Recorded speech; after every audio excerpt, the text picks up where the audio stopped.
Olá, olá, vamos lá. Vamos ver cedo de hoje. O que a gente teve? Basicamente, a gente reviu um pouco sobre as equações autônomas. Aí com isso a gente conseguiu. As.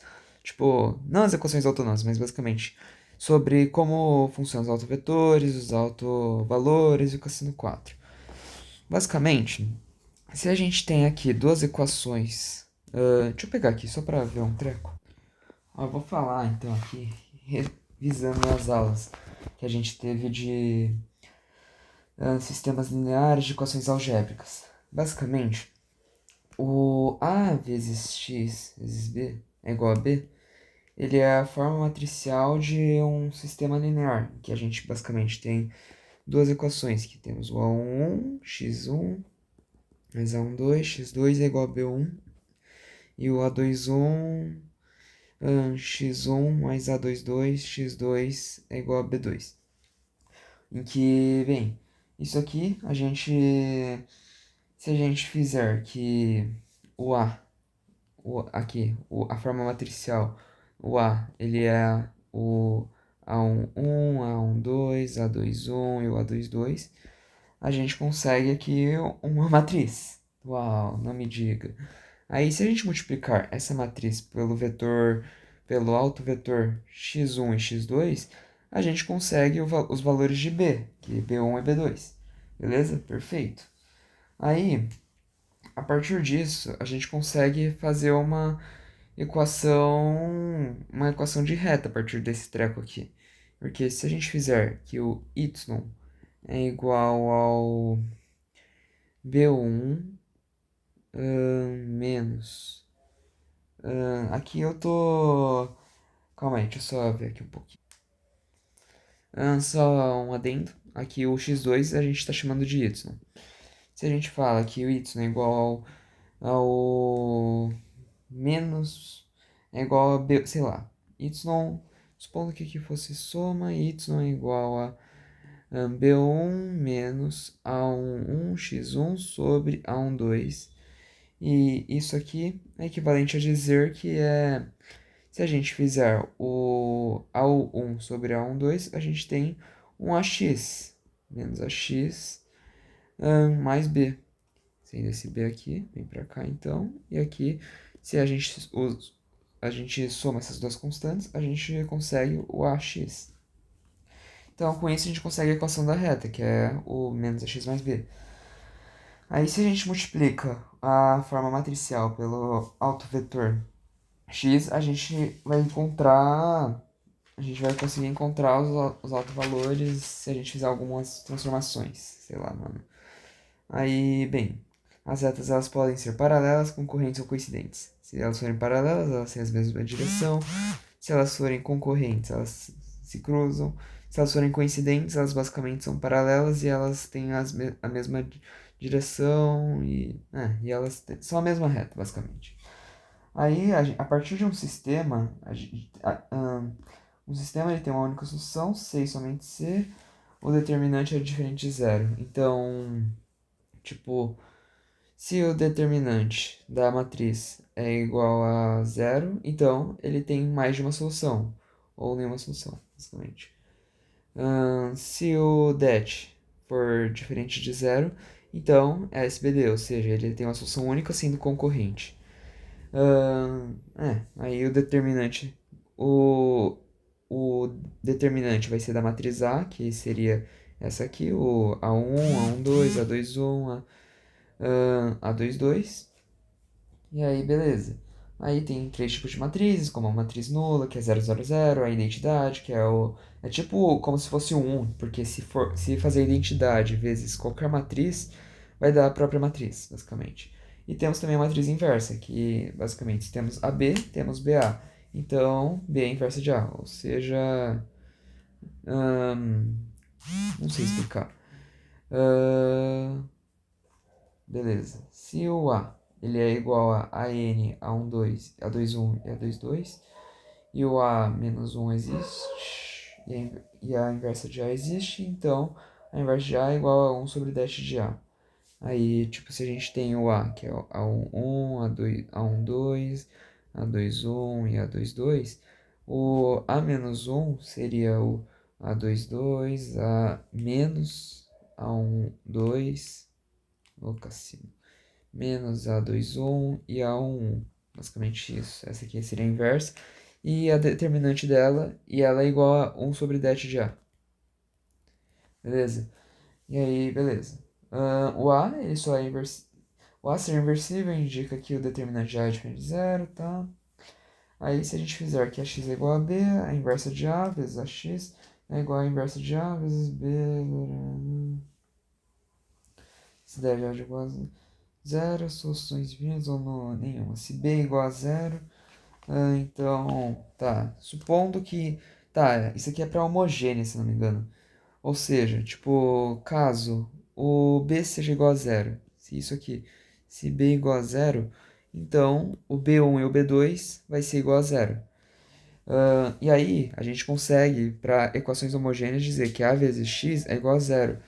Ou seja, se a gente tem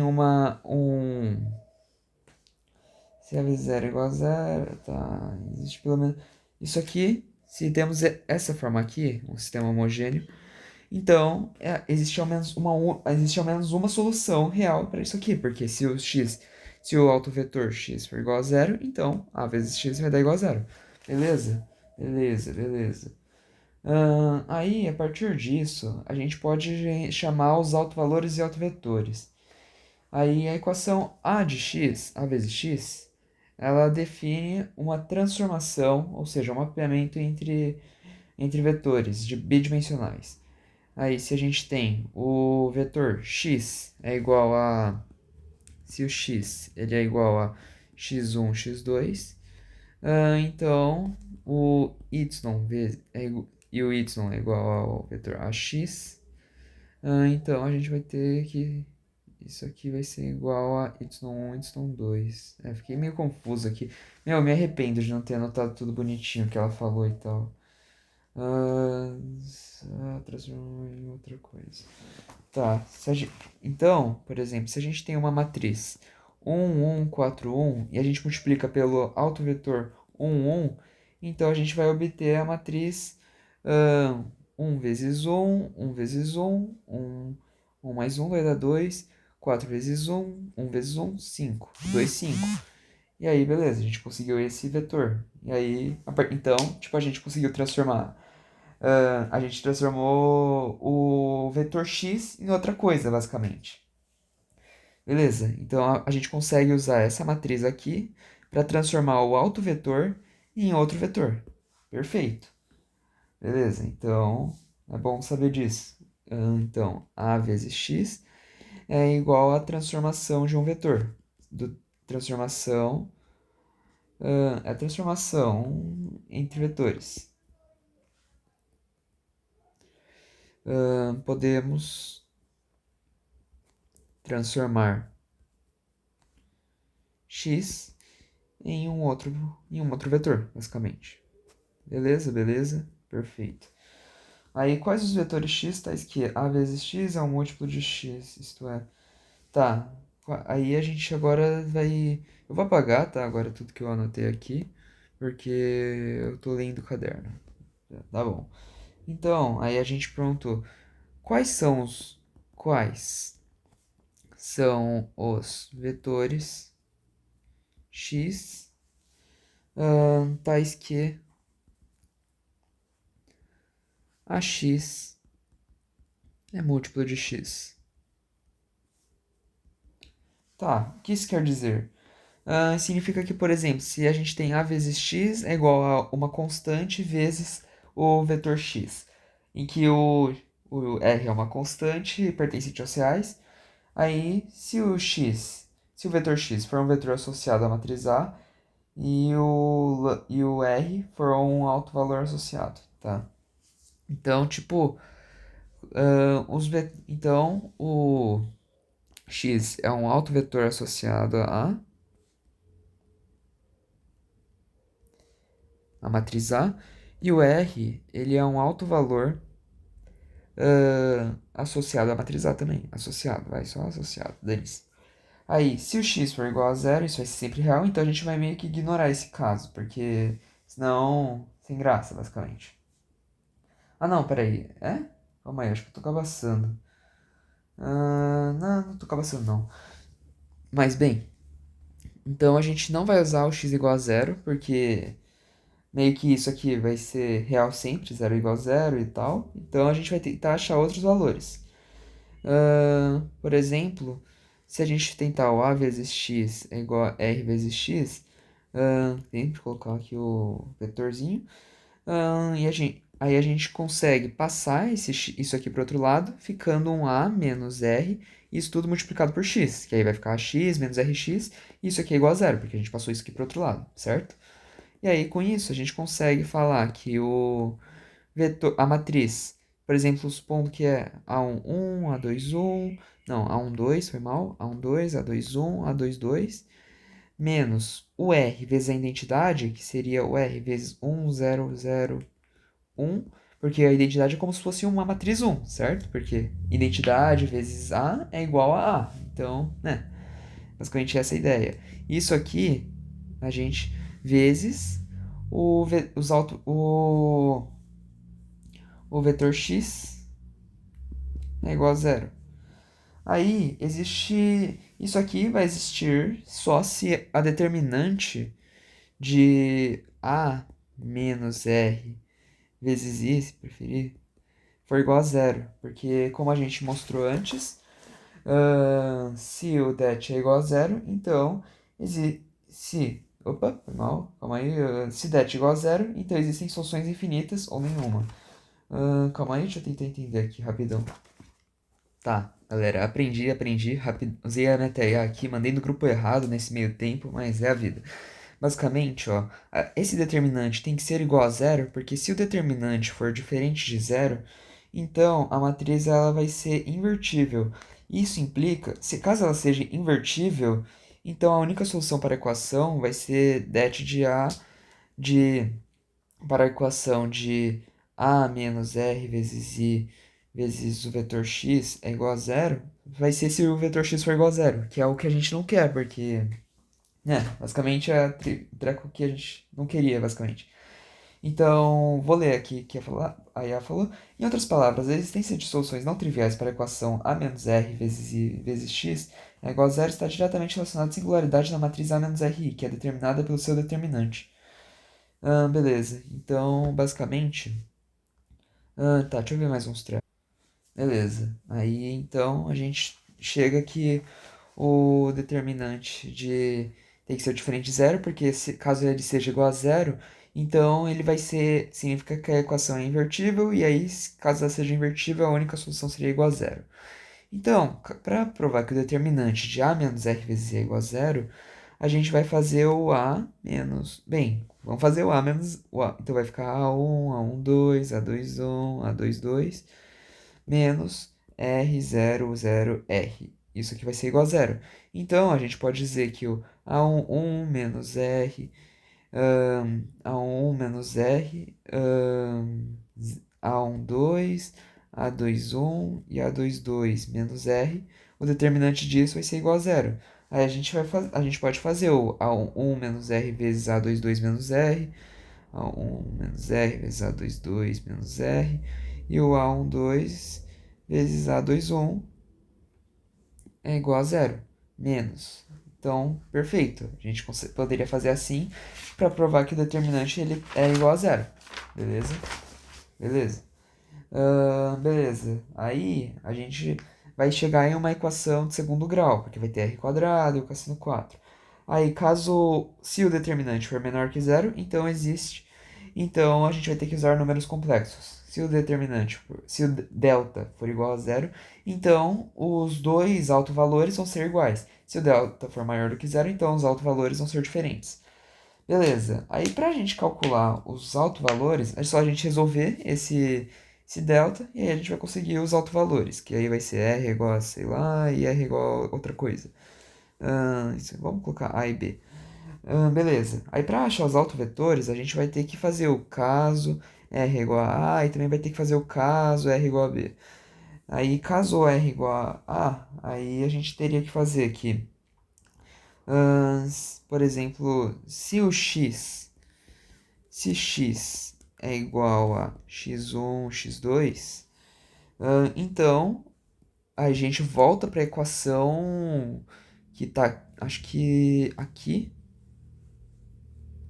que diz que a matriz A1, A11, A12, A21, A22, vezes o vetor x, x1, x2, vai ser igual a 3, no caso aqui, A vezes x1, x2. Aí aqui a gente vai poder tentar fazer uma igualdade, tipo, fazer poder multiplicar isso aqui, fazer um vezes A1, isso aqui é multiplicação, então vai ficar um vezes x1, A12 vezes x2, beleza. Aí a partir disso a gente vai chegar em, por exemplo, em um sisteminha, tipo, como eu posso fazer? Vai ficar, por exemplo, A11, x1, A12, x2, mais A21 e A21, x1, mais A22, x2. Isso aqui vai ser igual ao AX1, AX2. Nossa, ficou horrível, né? Vamos falar que isso aqui é B. Aí fica melhor. Usando o caso do R igual a B. Então, aí com isso a gente vai poder falar que o A11x1 mais A12x2 é igual a Bx1 e o A21x1 mais A22x2 é igual a Bx2. Beleza? É basicamente isso. Aí depois você vai chegar em um valor, em um autovetor, por exemplo, sei lá. Basicamente a partir desse sistema, você vai poder fazer um sistema de A11x1 mais A12x2 é igual a Bx1 e A21x1 mais A22x2 é igual a Bx2. E aí, a partir disso, você vai chegar em um valor de uma igualdade, de tipo bx1 é igual a bx2, sei lá, é igual a cbx2, tanto faz, cx2. X1 é igual a cx2, por exemplo. Aí você vai falar que o autovetor, então, seria que é igual a x1, x2, ele vai ser igual a cx2, x2, que é igual a x2 vezes ah, C e 1. Então, aí com isso, você consegue falar que um dos autovetores seria x é igual a constante vezes, vamos chamar de k vezes constante 1, por exemplo. Aí, a partir de, aí você pode variar o valor de k, sendo a constante igual a 1, constante igual a 2, constante igual a 3, assim no 4. Aí na prova você teria que resolver os dois sistemas, né? Mas isso aqui eu só tô dando uma geralzinha de como funciona. Eu não vou falar dos números complexos, porque eu tô com preguiça, sendo bem sincero, e essa aula já tá ficando bem longa, sendo que eu nem expliquei muita coisa dela. Mas vamos que vamos, né? Vamos. Precisa falar mais. Ah, não, acho que não vou falar mais de mais nada.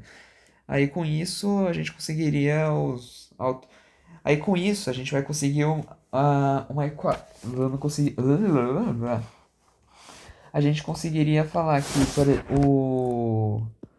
por exemplo, o A x1, x2 é igual a, sei lá, a uma, a uma constante. Aí vai ter aqui o valor de C e 1, sei lá, aqui K, C1, vírgula K e R.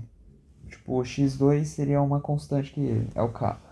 E aí, né, basicamente, aí se a gente pode tomar o K com qualquer valor. K igual a 4, K igual a 3 e assim por diante. Aí a partir disso a gente vai conseguir uma reta uma reta no espaço, que se a gente multiplicar por A, ela sempre fica basicamente uma reta alto espaço, em que se a gente pode multiplicar A por ela e o A sempre vai ficar nessa reta, basicamente.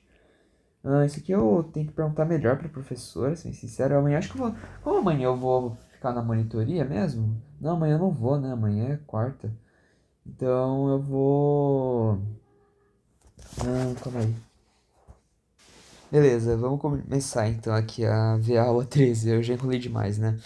Bem, então a gente viu que aquilo ali, só para avisar, é para equações que são autônomas Ou seja, tipo, elas não dependem do t, por exemplo, y é igual a t mais, sei lá, b, sendo y de t, por exemplo, aí não funcionaria, não é autônoma. Então, se fosse y igual a mais b, aí é uma autônoma. Aí, a autônoma, também homogênea, ocorre se o b aqui fosse igual a zero, tipo, se aqui fosse a y1 mais by2 mais c. Aí, se o c fosse igual a zero, aí a gente poderia falar que ela é homogênea. Se a gente tem duas, basicamente, a y, sei lá, cy, dy1 mais dy2 mais e, f. Se o c e o e forem igual a zero, então vai ser homogênea. Aí, beleza. Por que não temos verde termo dependente apenas de t? Tá.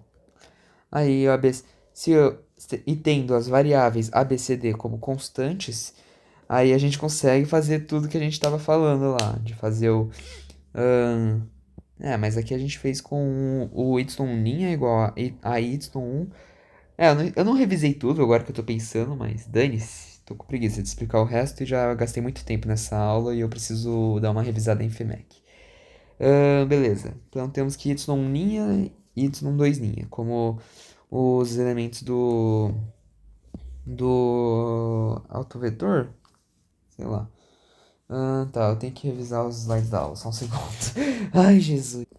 Tá, basicamente a gente está analisando aqui sistemas da forma dy dt é igual. Opa, ficou. Dy dt é igual a vezes y, sendo a uma matriz e o y basicamente. O y ele é igual a y1, y2 e o a é a matriz. Beleza. A gente pode supor. Aí, bem, a gente fez aqui. Mostrou como ficaria a matriz. O a. Esse aqui seria o a, esse aqui é o y. Aí, com isso, a gente consegue falar que o y de t é igual a y1t, y2t, y' de t é igual a y1' de t, y'2 de t, basicamente. Se a gente derivou de y de t para y' de t, aqui também dentro vai derivar. Aí, se a gente tem que o y' é igual a y, em que AB... Nossa, tá cheio de branquinho aqui. AB, CD vem de y de t, é igual...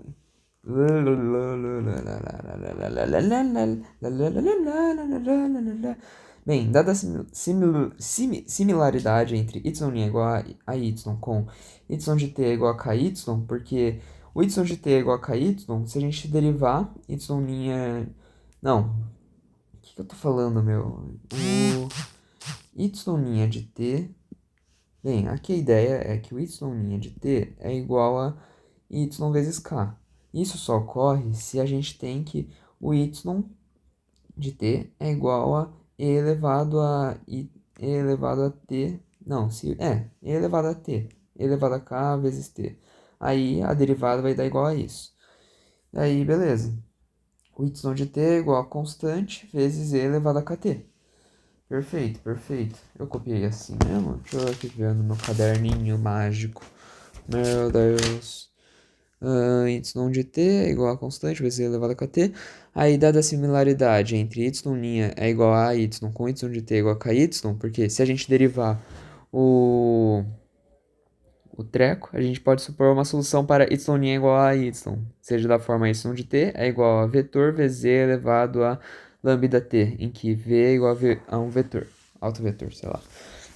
Então, se o... calma aí, deixa eu aqui tentar entender. Podemos supor que uma solução para y' é igual a y. Tá, basicamente, a gente, a partir de y de t é igual a k, y' de t na real, né? Ou é só y de t? É y de t? Acho que aqui... Acho que eu errei aqui. Eu acertei? Aqui é y'. Óbvio que tá errado. Aqui é y'. Aí, bem... O y' é igual a y', então implica que o a vezes y, que é igual a y', é igual a lambda vezes e elevado a lambda t vezes v.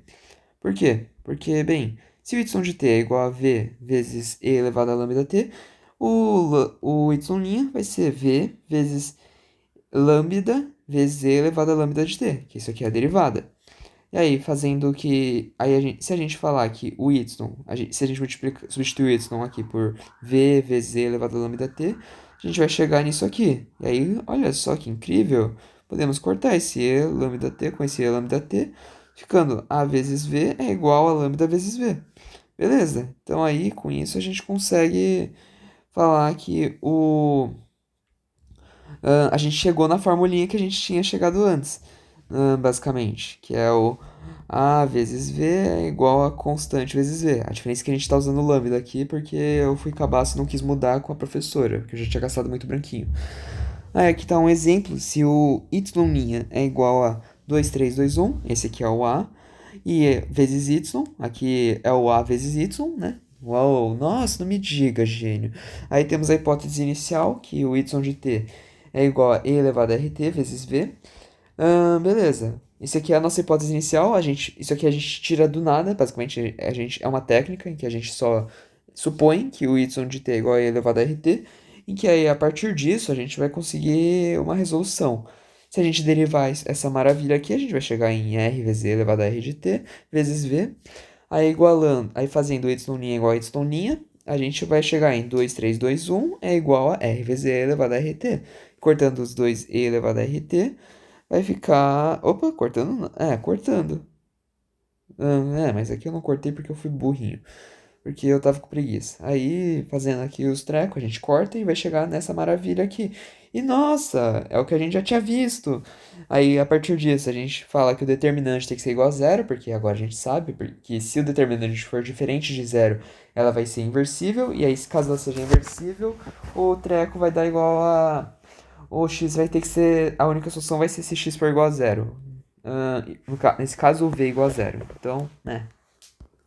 Aí a gente tem que 2 menos r, 3, 2 e 1 menos r igual a zero. E a partir disso a gente chega nessa equação. E aí a gente vai achar que os autovalores são 4 e menos 1. Aí os autovetores são. A gente não calculou direitinho aqui, tá? Porque sem tempo, né, irmão? Uou, que maneiro!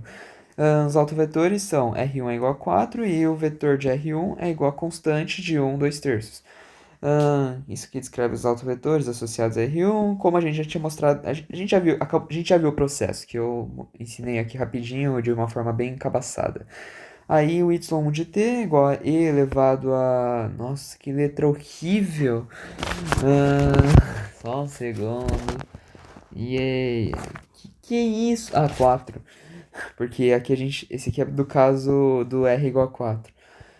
Que a gente achou aqui, que quando R1 é igual a 4, VR1 é igual a C vezes 1, 2 terços. Então, y de t é igual a e elevado a 4t vezes 3, 2. Que é a nossa, se não me engano, é a nossa hipótese. O R...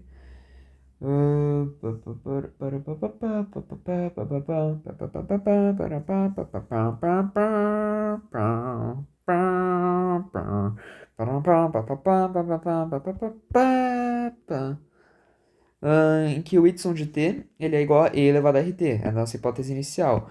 Então, a gente substitui aqui que o e elevado a rt vezes o, o v, o v, aí a gente chega aqui, vai ficar e elevado a 4t vezes 3 sobre 2.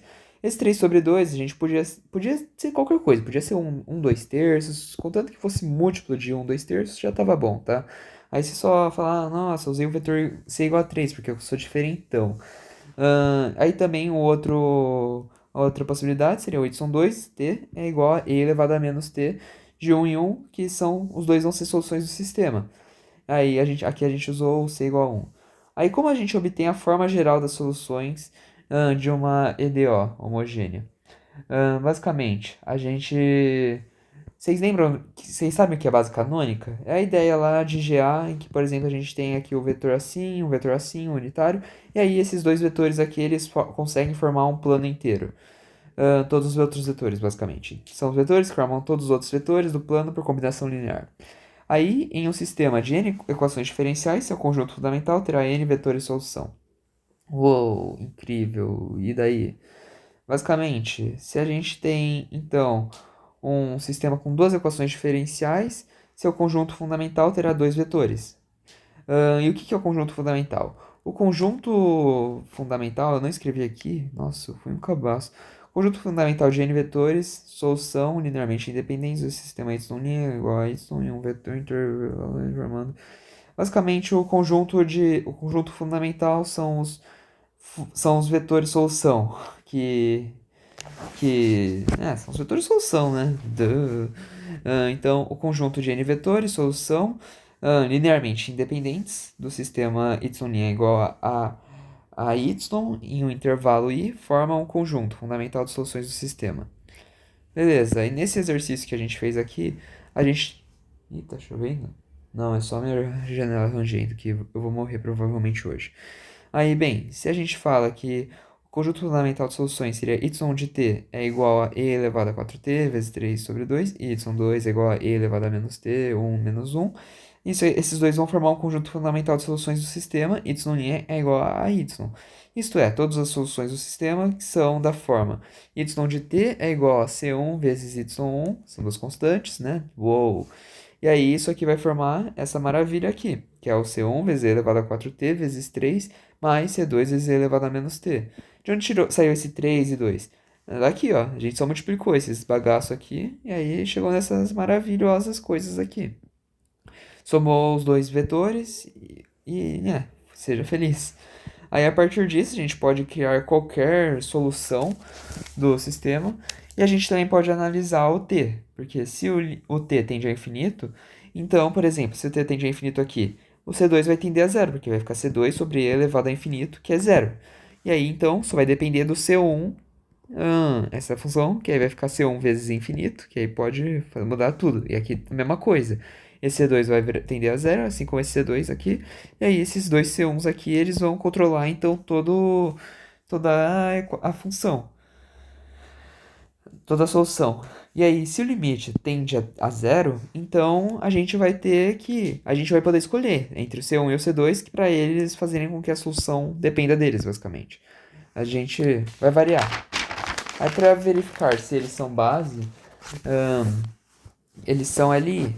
Então, tipo, para eles serem base, eles têm que ser LI, ou seja, são perpendiculares ou não tem a mesma direção e tal. Então, o determinante deles ele deve ser diferente de zero. E eles também não se alinham, ou seja, tipo, se a gente tem um vetor, dois vetores que é assim, e aí depois eles vão andando, aí eles vão ficando assim, aí depois os dois estão paralelos, não pode. Eles têm que estar sempre dançando, mas, tipo, nunca se alinhando. Então, né. Aí, por exemplo, então, se y1t e y2t é ali no intervalo i, isto é, para cada t dentro do intervalo i, y1 de t0 e y0 de t0 é li. Então, tipo, se a gente tem duas funções que são li em um intervalo, elas serão... Não, duas funções serão li em um intervalo se todos os pontos do intervalo são li. Ou seja, se o y1 em qualquer ponto desse intervalo e o y0 nesse mesmo ponto, eles forem ali, então, e isso ocorrer para todos os pontos, então eles são ali, definitivamente, nesse intervalo. Aí aqui eu escrevi isso.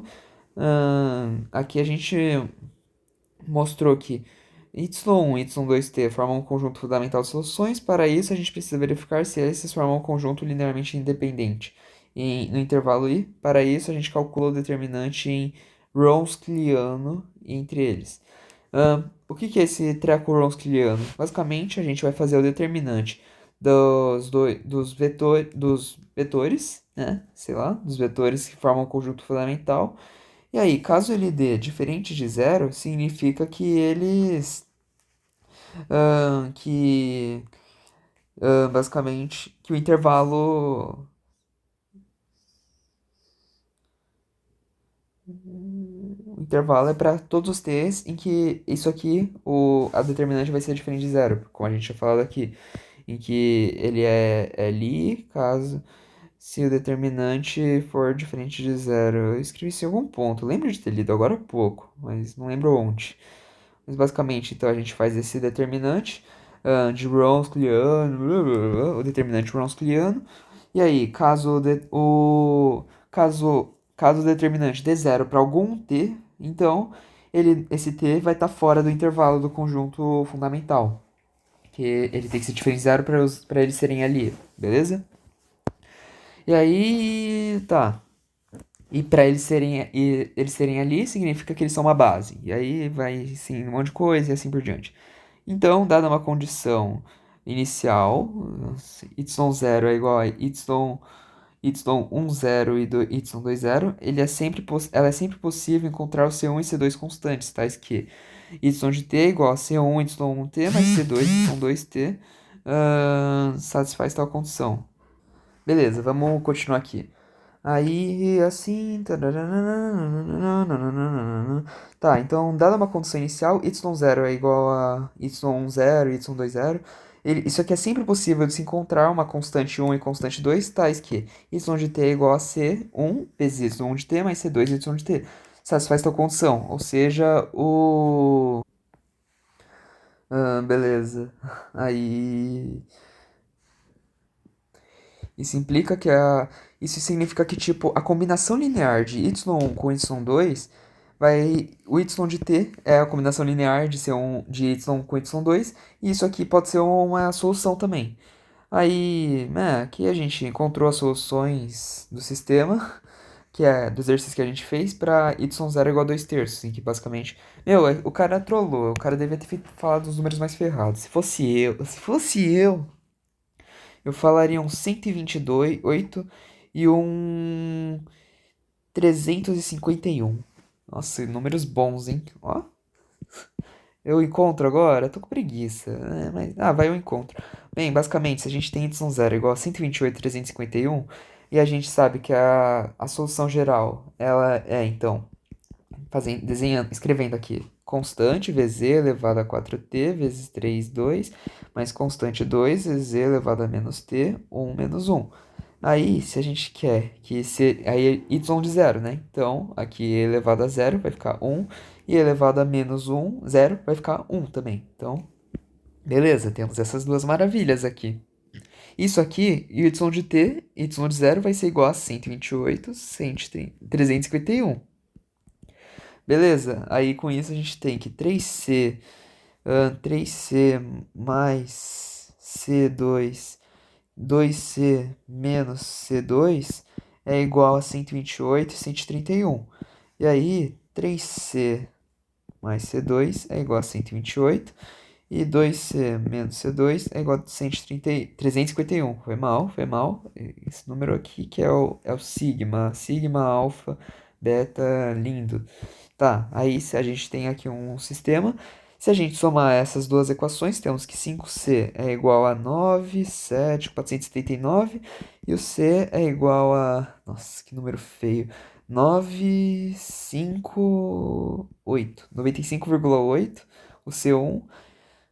E aí vai ficar 95,8 vezes 2 menos C2 é igual a 351. Mas eu tô com preguiça de fazer essa conta, então se ferrem aí. Aqui vai dar um 190,6 menos C2 é igual a 351. C2 é igual a 11, 5, assim, 0 na real, 4, 1, 0, 5, 2, 1, 10, 15, 6, 160,4, tá certo isso? Deixa eu fazer a conta logo, dane-se. 190,6, 0, 0, 10, 4, 0, 2, 15, 6, 1, 160,4. Aê, Cassiano, eu tô bem ainda, ó o comum aí fazendo efeito. Beleza, uau, aí a partir disso você consegue falar que y de t é igual a 95,8 vezes e elevado a 4t vezes 3 sobre 2 menos 160,4 vezes e elevado a menos t de 1 e menos 1. Olha só que maravilha essa solução particular do sistema. Pois é. Nossa, ué, cadê? Eu não tirei foto? Nossa, velho, eu inverti. Como que veio parar aqui? Nossa, mano, eu cabacei muito. Bem, não, acho que eu inverti. Bem, aí, como a gente provou que isso é real. A gente provou que o sistema da superposição é real, ou seja, que a combinação linear ela também é uma solução. A gente fez aqui resolveu esse bagaço aqui, mas eu tô com preguiça de explicar como. Então se ferra aí e tenta descobrir aqui como que foi, porque eu tava muito ansioso para a prova de AED, que eu tirei um. Olha só que maravilha. Aí a gente tem aqui o teorema de existência e unicidade, em que y' é igual a y mais b. Ahn, então, tipo, o teorema de unicidade indica que ele não precisa ser homogêneo, mas aqui no teorema de superposição ele precisa ser homogêneo para funcionar, senão vai dar errado.